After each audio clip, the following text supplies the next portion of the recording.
ねえねえ、すみれ。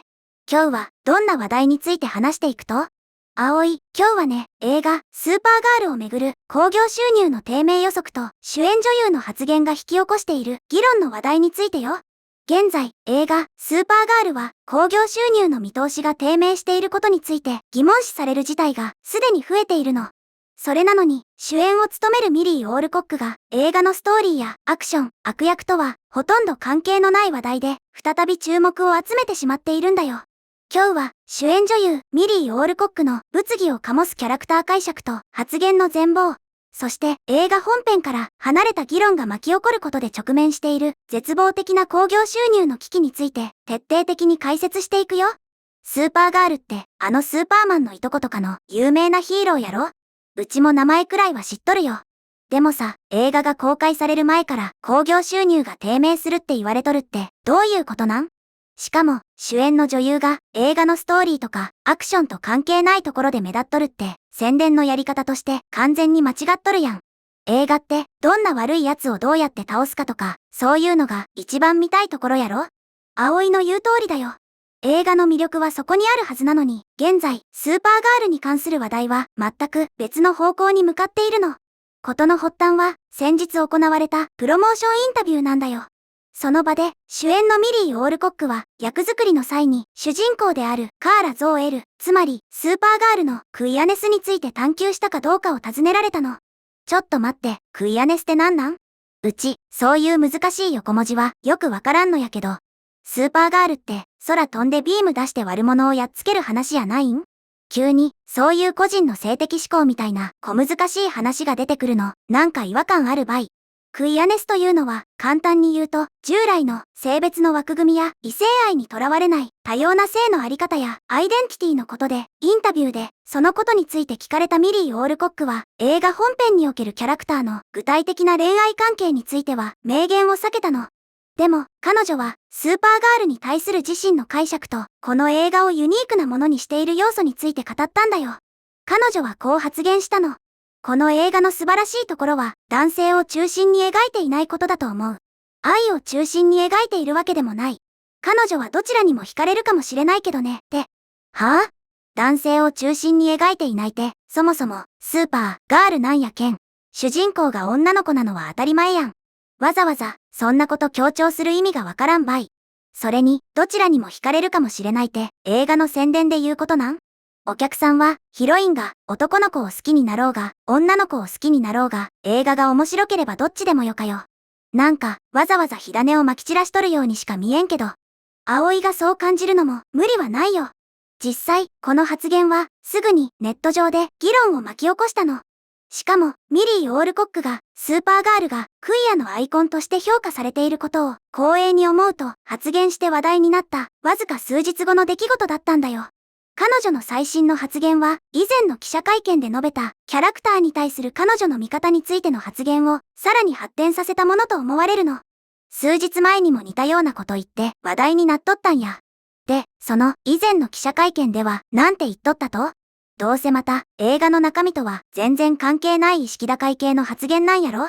以前のインタビューで彼女はね、多くのファンがスーパーガールをクイアアイコンとして受け入れてくれたことを光栄に思うと述べた上で、カーラ・ゾーエルが視聴者にアピールするのは私たちが考える女性像という二元的な枠組みの中で生きていないからだと主張したんだよ。女性像という二元的な枠組み？もう何語喋っとるんかわからんばい。つまり、普通の女の子っぽくないところが受けてるって言いたいんやろうけど、言い回しが難しすぎるし、めんどくさか。空飛んで怪力で戦う宇宙人なんやけん。枠組みもクソもないやろ。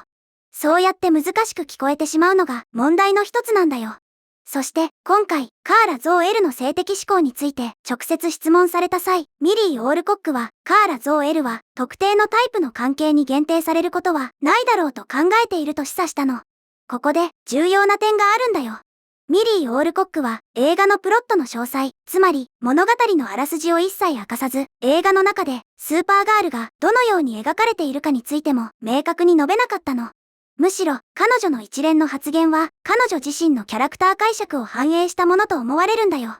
自分の勝手な解釈をさも映画のテーマみたいに語っとるってこと？それ、映画を作った監督や脚本家の人がかわいそうやない？お客さんはどんな映画なんやろ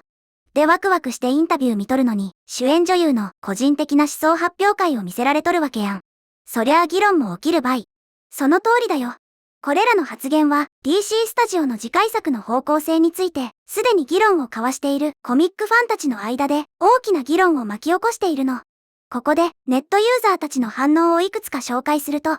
なんで映画のストーリーの話じゃなくて、毎回性的指向の話ばかりしてるんだ？スーパーガールは昔からのコミックファンがいるのに、主演女優が勝手にキャラクターの解釈を変えないでほしい。彼女が何を言おうと自由だけど、映画本編の宣伝を全くしていないのはプロとしてどうなの？これで映画が面白ければいいけど、ポリコレ要素を押し出してる映画は大体こけるんだよな。とこんな風に、ファンたちの間でも困惑や不満の声が上がっているんだよ。ネットの連中も完全に呆れとるやん。そりゃそうよ。うちだって大好きな漫画の実写映画の主人公がインタビューでこのキャラクターは従来の枠組みにとらわれないんですとか言い出したら、いや、そんな裏設定どうでもいいけん。ちゃんと必殺技出してよって思うもん。ファンの心理としてはそれが自然だよね。さらにミリー・オールコックの回答の中で最も注目すべき点は彼女がなぜその映画を美しいと考えるのかを説明したことなんだよ。彼女は、この映画の美しさは、男性を中心に描いていないところにあると思う、と語ったの。またそれ？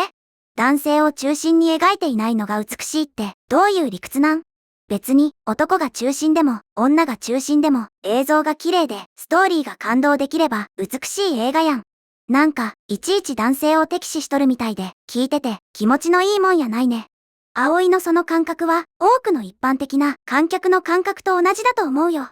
その発言は聞き手によって受け止め方が異なる可能性が高いの。観客は一般的に映画の中心人物が男性かどうかという理由でチケットを購入するわけではないんだよ。ストーリーが魅力的だったり、アクションがスリリングだったり、登場人物に共感できたりしたからこそチケットを購入するの。当たり前やん。うちが映画館にお金払っていくのはスカッとしたり、泣いたり、ドキドキしたりするためよ。この映画は男性中心じゃないから見よう、なんて思いながらチケット買うやつ、世界中にどんだけおると。マーケティングのターゲット層、完全に間違っとるばい。本当にその通りだね。しかし、またしても、スーパーガールをめぐる議論は、映画の筋書き、悪役、そして新たな DC ユニバースにおける位置づけといった本来の話題から離れていってしまっているの。その代わりに、アイデンティティ、表現、そして現代文化におけるメッセージといった問題へと移っていってしまったんだよ。映画の宣伝期間に現代文化のメッセージの議論とか完全に終わっとるやん。